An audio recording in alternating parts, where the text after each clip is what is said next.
I didn't start the streaming, so now it's started. And you can find our podcasts at KCAAradio.com as well. So there's a story, and Tobin, I'm sending this to you right now because it's just breaking. And the list of things that, when it comes to a Supreme Court justice, they really don't matter. The Washington Post is reporting that Brett Kavanaugh had some debt. What? And then he paid it off. Wait. He had the debt, and he paid it off? And he paid it off. That can't be true. It's crazy, right? So Supreme Court nominee Brett Kavanaugh appears to have had something of a soft spot for the Washington Nationals, to put it mildly. He went, dun, dun, dun, tens of thousands of dollars in debt by buying baseball tickets over the last decade. According to the White House. Kavanaugh, who reported having been between $60,000 and $200,000 in debt in 2016, on a financial disclosure form, spent the money on season tickets and playoff tickets for himself and his friends. White House spokesman Raj Shah tells the Washington Post. Shah says the friends reimbursed Kavanaugh, who earns around $220,000 a year as a federal judge, plus he has teaching income, and he's now stopped buying the baseball tickets. Shah said the debt was paid off early last year, and Kavanaugh and his wife now have no debt apart from a mortgage on their home. So he went out and bought a bunch of baseball tickets. His friends reimbursed him. Story's over. Yeah. Why is this news? The debt carried on 3 credit cards and a loan. Also included home expenses. Oh, my God.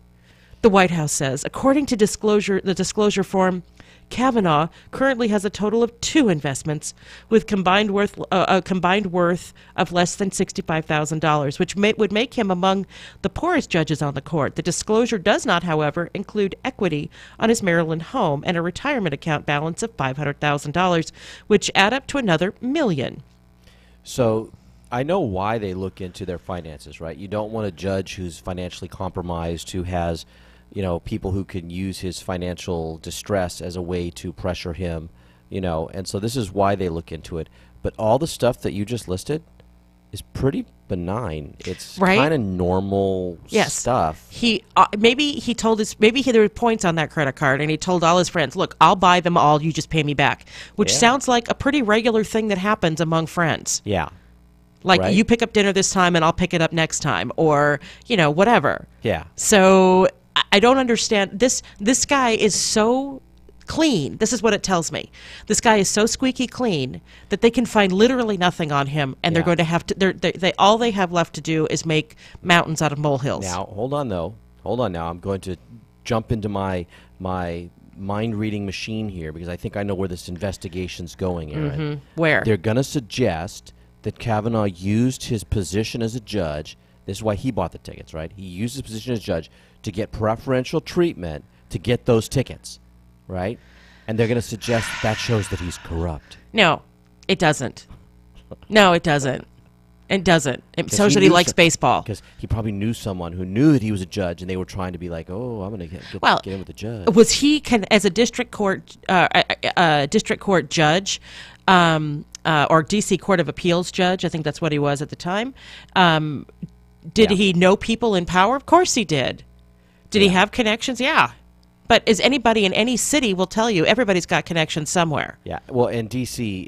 that's the coin and trade, right? That's how business gets done. Yes. Somebody knows somebody who knows somebody. Hey. So the guy likes baseball. Big deal.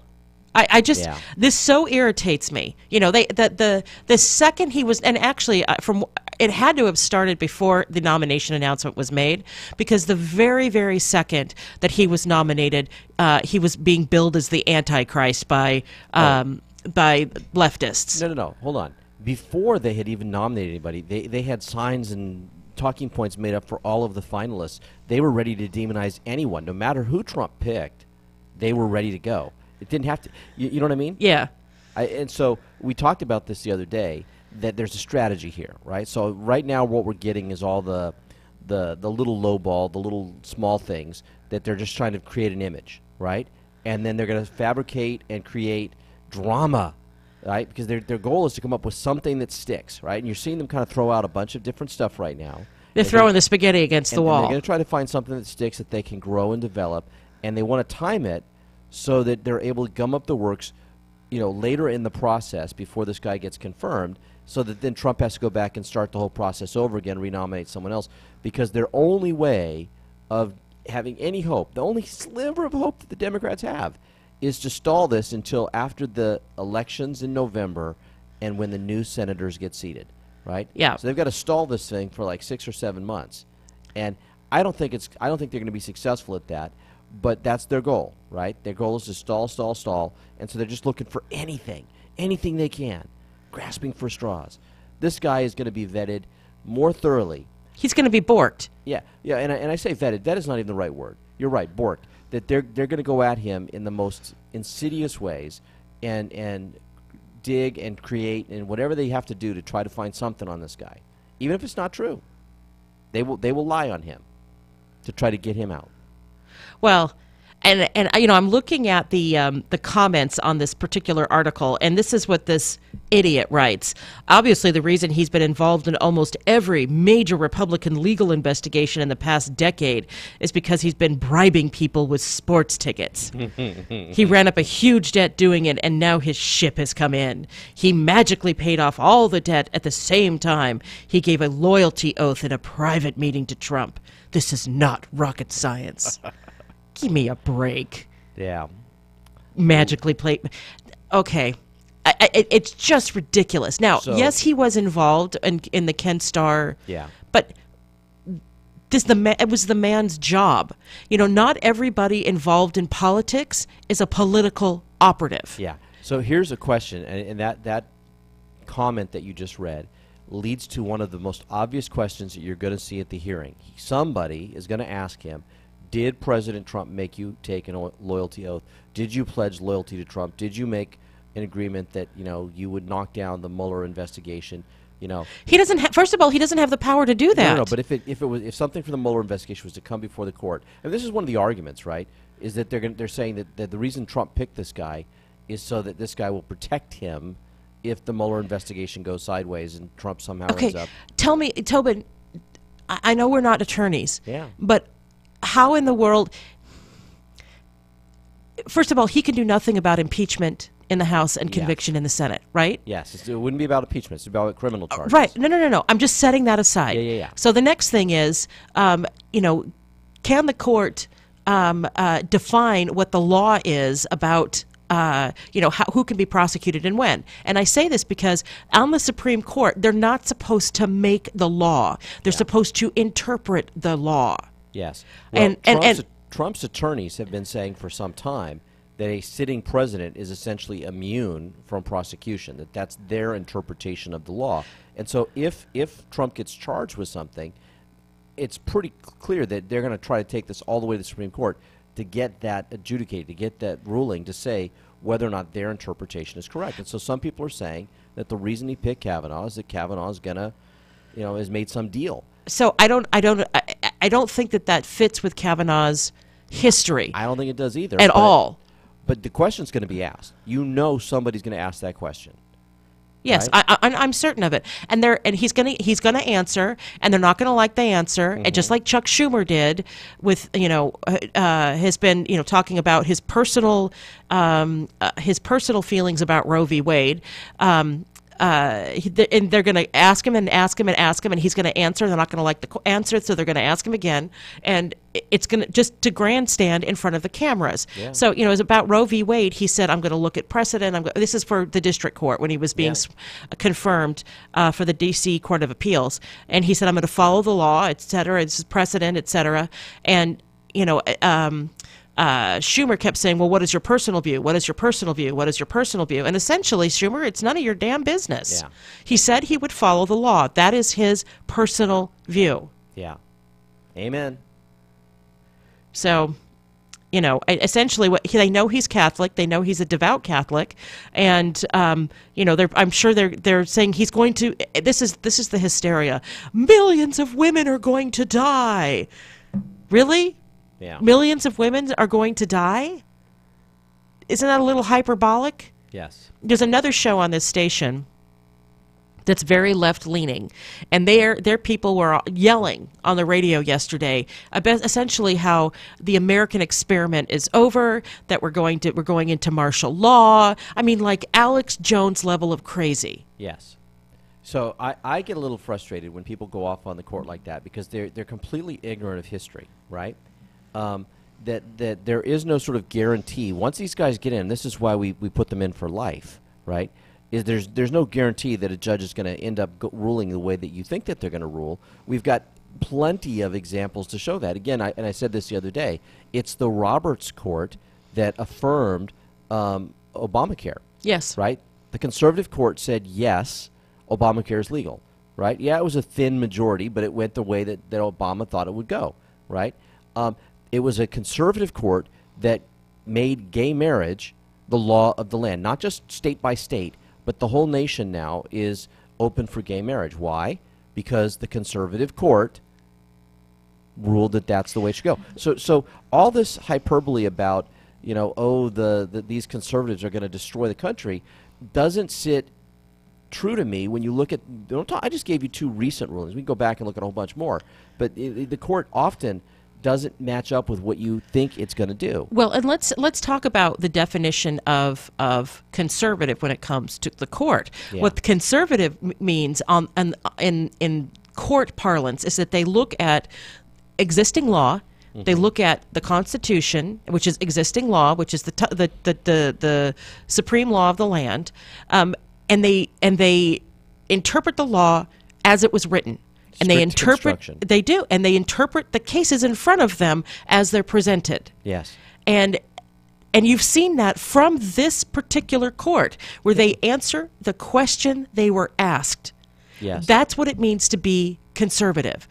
To be, activist means that you use the power of the court to push forward your idea of what it's basically becoming a legislator, which is not their job. We've seen some of the judges that have talked about, using constitutions from other countries as a guideline for how they make rulings, and which is insane. Yeah, and it's like no, it has to be based on our Constitution and our laws, right? That's all you're doing is interpreting our laws, right? And if Congress doesn't like how a law is written, or the left or whomever doesn't like how a law is written, go back and rewrite the law. That is your legislator's job. This is the part that I would like to see, is that, instead of a court like they did with Roe v. Wade, which has been a very controversial ruling ever since it was ruled back in 1973, instead of the court essentially making law of its own like they did with Roe v. Wade, that when they say that a law doesn't work that's in front of them,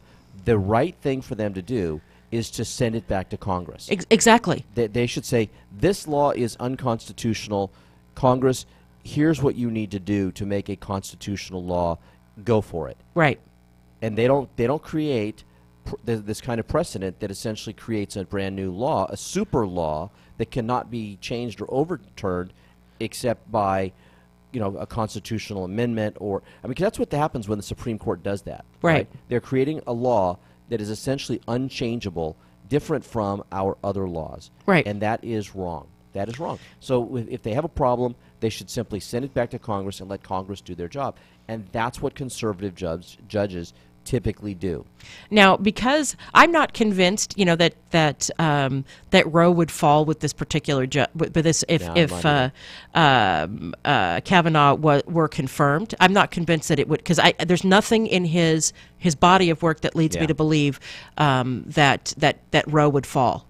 So we'll see. Yeah, we'll see what happens. So with this, it's time for a break. I'm Erin Brinker, and I'm Tobin Brinker, and we will be right back.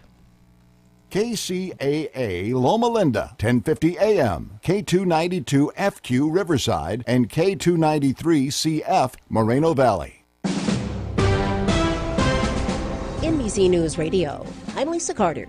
President Trump holds a surprise news conference wrapping up 2 days of NATO meetings in Brussels. After slamming many U.S. allies over defense spending, the president saying this morning, tremendous progress has been made. Everyone's agreed to substantially up their commitment. Massive protests expected to greet Trump in the UK later today. He'll meet with the Prime Minister and the Queen, then later with Russian President Vladimir Putin in Helsinki. A federal judge won't reverse his order transferring former Trump campaign chief Paul Manafort to a different jail. Manafort's legal team had asked the judge to allow him to remain at the Northern Neck Regional Jail in Warsaw, Virginia, because he's safe there. But prosecutors say in monitored phone calls, Manafort's been heard saying he's being treated like a VIP. At least 500 people have gotten sick with E. coli after visiting a zipline attraction in Gatlinburg, Tennessee last month. State health officials say the bacteria contaminated well water. Lisa Carter, NBC News Radio. It's time for traffic on KCAA. I'm Erin Brinker. In Rancho Cucamonga on the 210 westbound approaching Haven, an earlier big rig fire remains along the right shoulder with stop-and-go traffic from Day Creek. This overnight rig fire has a lot of freight, and they're apple pies, and remains along the right shoulder. So if you're driving through there, it'll take a while, but it might smell really good. In Riverside on the 215 southbound after Columbia Avenue, there's a SIG alert. A crash remains in the right lane with stop-and-go traffic from La Cadena. And in Corona on the 15 southbound before Ontario, a crash is now along the right shoulder. This has been your traffic on KCAA. We are the stations that leave no listener behind. I'm Erin Brinker. From the KCAA Weather Center, I'm Alvin Washington. This morning, sunny and hot, high of 94. Partly cloudy, warm this evening, low 71. Sunny and hot on Friday, a high of 96. Partly cloudy, warm Friday night, low of 70. I'm Alvin Washington, broadcasting live from the Tri-City Center at the 10 and 210 freeways. We are the trifecta of talk in Southern California, KCAA, 102.3 FM Riverside, 106.5 FM Redlands, and the Legacy, 1050 AM, Loma Linda, San Bernardino.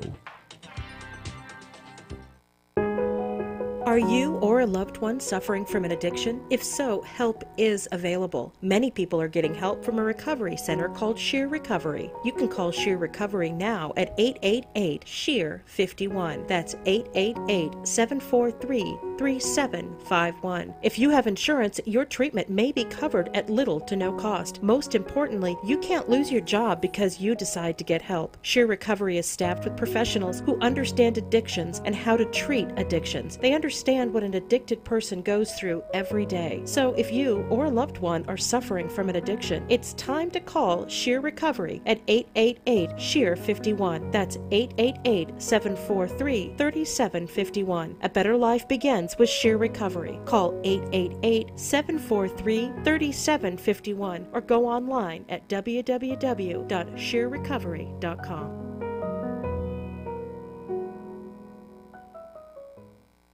If you're looking for a full or part-time sales position and you have radio, TV, or print media experience, KCAA has a great opportunity waiting for you that pays the highest commissions in the market. KCAA is the only station in the IE that broadcasts on 3 frequencies, so advertisers receive 3 ads for 1 low rate. This makes KCAA a must-buy for every local business. If you're interested in a sales position with us, email CEO@kcaaradio.com.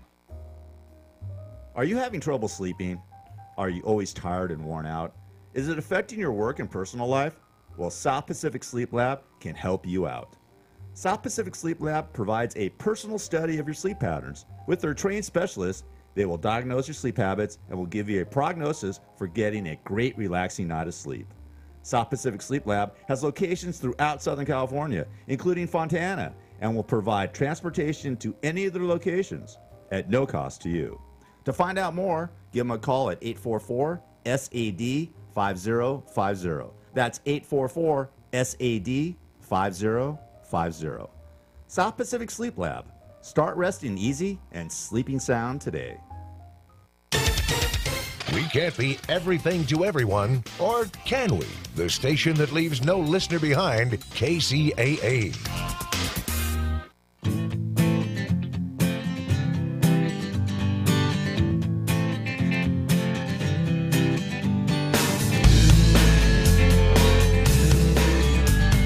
Welcome back. I'm Erin Brinker. And I'm Tobin Brinker. And we are on the brink, the morning show on KCAA.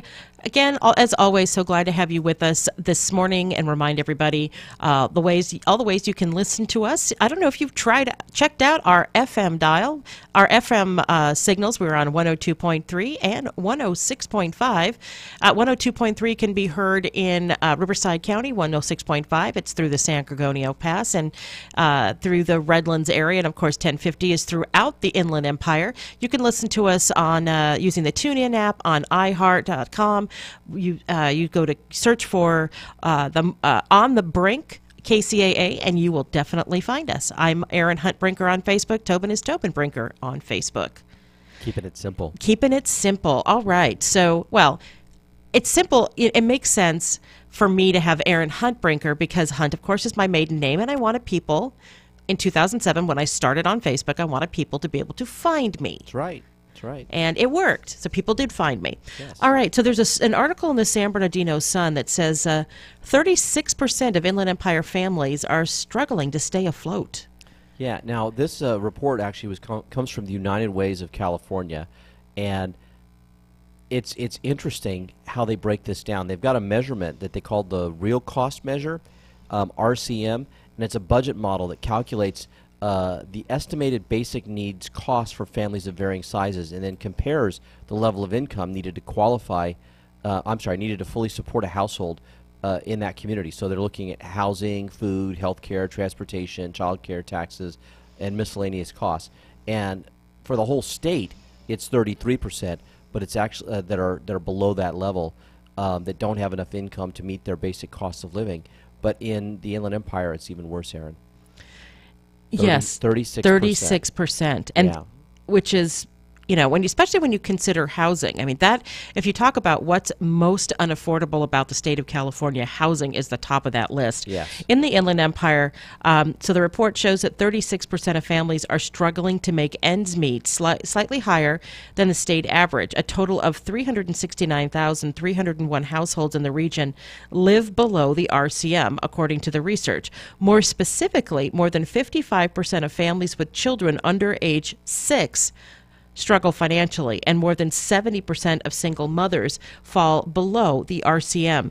The data powerfully demonstrate that simply having a job is not enough to support a family.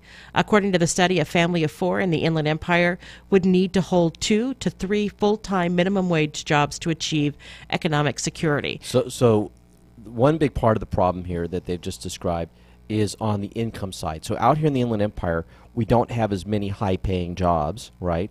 And this is part of what's creating the problem, okay? So people aren't making enough money. But the second part of it, where they really go into some detail here, and it's got a lot of statistics, so I don't want to read the whole thing, but they talk about the cost of housing out here, right? And even though housing is cheaper in the Inland Empire, it's still too expensive.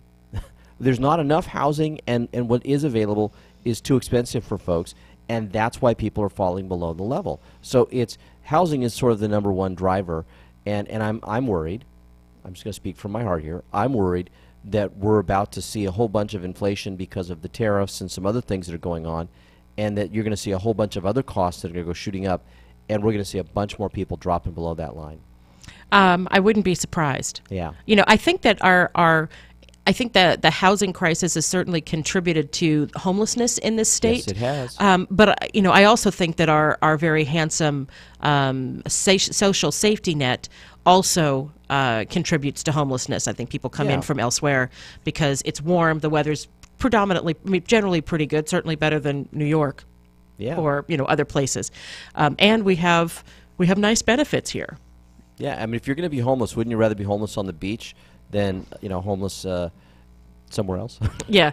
Let's see. I have a choice of Detroit or Chicago and, Southern California. Yeah, I'm going to Ocean Beach in San Diego. Yeah, right. So the report concludes with several recommendations, including the need to increase housing stock and prioritize help for renters. And I actually think increasing housing stock, especially smaller houses. Starter homes. Starter homes. Remember those? Would Not make McMansions. a world of difference. Yeah. So that a family, a young family, and I don't want minimum wage to be the standard because that's not the standard. A family like people just graduating from college or trade school and they're making $50,000 a year.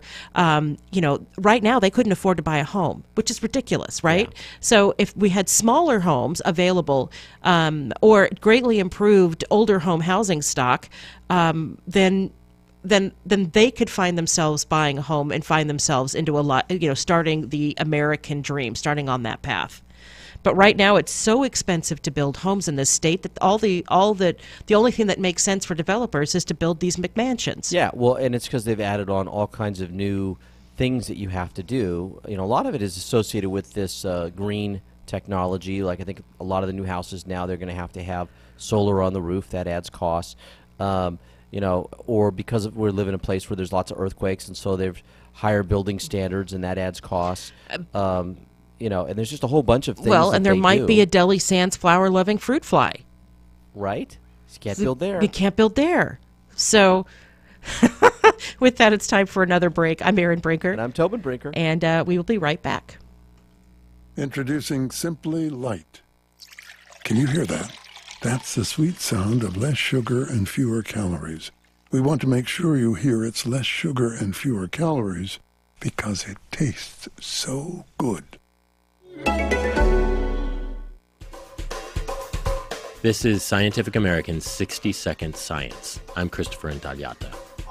39 years ago, Voyager 1 swung by Jupiter on its journey to interstellar space. And as it did, it picked up spooky, low-frequency radio signals like this.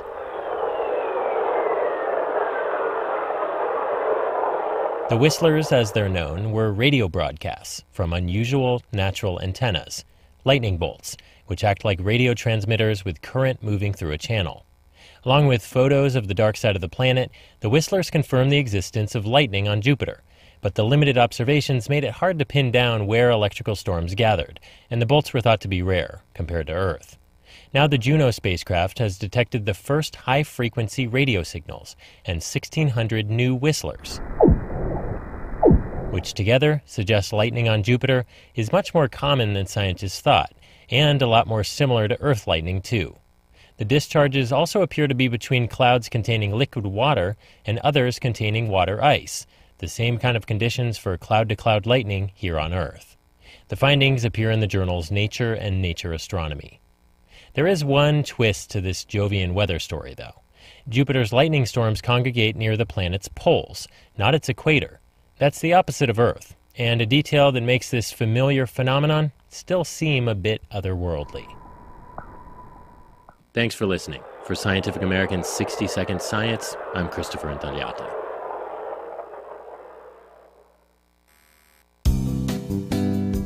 The Tri-City Shopping Center in Redlands is serving up some really cool ice cream at La Micho Acana. Then get your chocolates and other delights from C's Candies. Moms and future moms who visit the mall can cool off and relax while they get treated like royalty at Shiny Nails or Francis Nails and then pampered at Texture Hair. The Tri-City Center is filled with retailers who care about you. Shop at the Tri-City Center in Redlands and see why they call it the mall with a heart.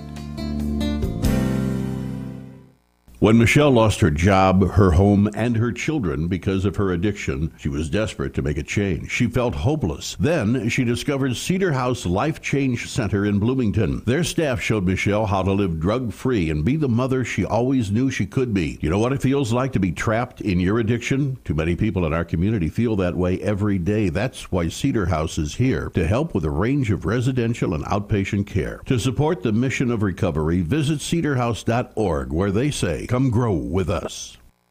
Optimize your digestive health with the broad spectrum of vegetarian enzymes in Quantum Nutrition Lab's Quantum Digest and Quantum Zymes. Buy two, get the third one free. Call 888-588-7578 or visit us online at qnlabs.com. Hi, I'm Dr. Bob Marshall, PhD, host of Healthline. Tune in and hear the latest breakthrough information for you and your family.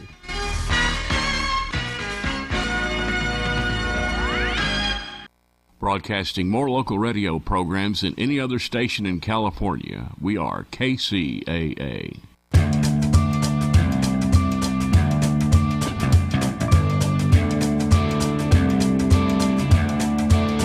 Welcome back. I'm Erin Brinker. And I'm Tobin Brinker. And we are on The Brink, the morning show on KCAA. And I've got a story that is, let's just say it's the thing that nightmares are made of. Yes. So imagine you're sleeping in your bed. Yes. All cozy and asleep, cozy, yes. Nestled down, snoodled down in your covers and, just enjoying the night. Yes. And a massive snake falls on you through the ceiling. Okay, so this is a prank, right? Somebody pranked him with a snake? No, a central New York man got a rude awakening when a large snake fell from his bedroom ceiling and landed on him while he slept. Oh my gosh. The State Department of Environmental Conservation says one of its officers responded to a call on June 29th from a man who says a snake had fallen on him while he was sleeping in his apartment in the Oswego County village of Pulaski, 35 miles north of Syracuse. That's upstate.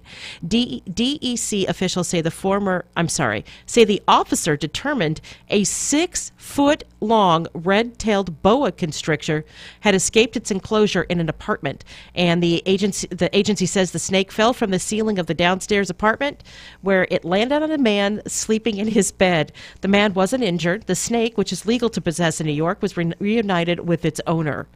Okay, so you find out which neighbor owns that snake, and you're going to be so ticked at them. Yeah, right? Right? So the snake got out of its container or whatever that it's in, got itself into the ceiling floor or whatever. It slithered its way. And then because the weight of the snake, it fell through the ceiling? Well, a 6-foot snake is going to have some weight. I mean, It's essentially one long muscle, right? I mean, right? they're just, snakes are dense. Yeah, this is weird. I would be freaking out. I would be so freaking out if that happened and you're sound asleep and a snake falls on you. Yeah. I like I said, my initial reaction is this has got to be a prank, right? Somebody's just joking with you, got like one of those giant rubber snakes or something, or you've got a roommate who's got a snake and they're going to toss it on you. No, but this actually happened. Wow. Yeah.